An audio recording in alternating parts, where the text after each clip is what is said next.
नमस्कार मित्रों, आज हम जानेंगे ज्योतिष शब्द का अर्थ क्या होता है, ज्योतिष शब्द का मतलब क्या होता है।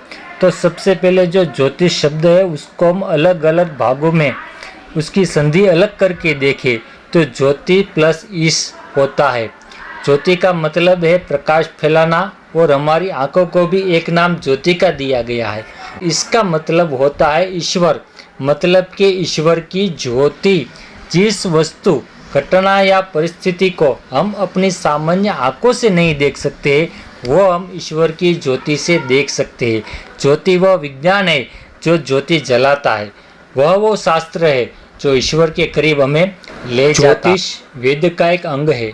वेद सदियों पुराने ग्रंथ है जिनमें सभी विषयों पर ज्ञान छुपा हुआ है। वेदों में छिपे इस ज्ञान को सीखने के लिए कुछ विषयों पर सीखने की हमें ज़रूरत है। ज्योतिष को वेद का नेत्र भी माना जाता है। हम जानते हैं कि आँख हमारे शरीर का एक महत्वपूर्ण अंग है। इसी प्रकार ज्योतिष शास्त्र वेदों का एक महत्वपूर्ण अंग है और इसे समझे बिना हमारे गहन ज्ञान की प्राप्ति अधूरी है।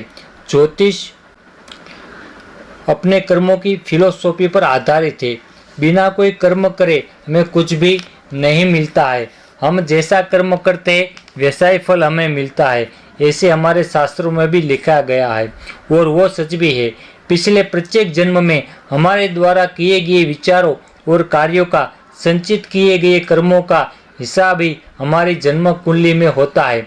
एक उदाहरण के तौर पर मैं आपको समझाने की कोशिश करता हूँ कि कोई बालक अगर जन्म लेता है तो वो अपनी माँ की कोख में 9 महीने रहकर कोई अच्छा या बुरा कर्म नहीं करता है।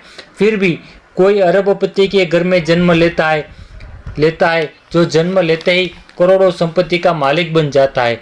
तो कोई गरीब परिवार में जन्म लेता है जो जन्म लेते ही सड़क पर भीख मांगने के लिए मजबूर हो जाता है।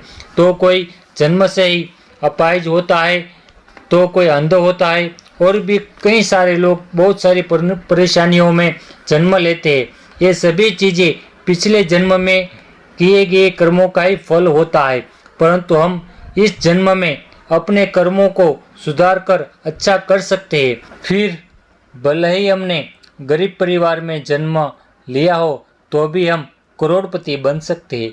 ये संचित कर्म हमारे सूक्ष्म शरीर में जमा हो जाते हैं और हर जन्म में हमारे साथ तब तक बने रहते हैं जब तक हम मोक्ष की प्राप्ति नहीं कर लेते हैं। किसी विशेष जन्म के दौरान किए गए कर्म प्रारब्ध कर्म कहलाते हैं। प्रारब्ध कर्म संचित कर्मों का हिसाब है। हमारी जन्म कुंडली में कर्मों का नक्शा है। जन्म कुंडली की सहायता से हम ये जान सकते हैं कि हमारे अच्छे कर्म कहाँ संचित हुए हैं और हमारे बुरे कर्म कहाँ संचित हुए हैं।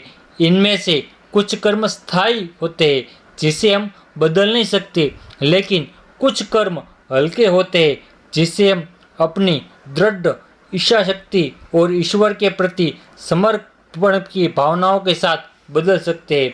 एक अच्छा ज्योतिषी आपको अपने कर्मों का नक्शा बनाने में मदद कर सकता है। ज्योतिषी एक महान गहन विज्ञान है और गणित है और आध्यात्मिक की ओर ले जाने वाला बहुत बड़ा विज्ञान है। ज्योतिषी देखने वाला जो है वो गलत हो सकता है, लेकिन ज्योतिष कभी भी गलत नहीं है। जय श्री कृष्ण।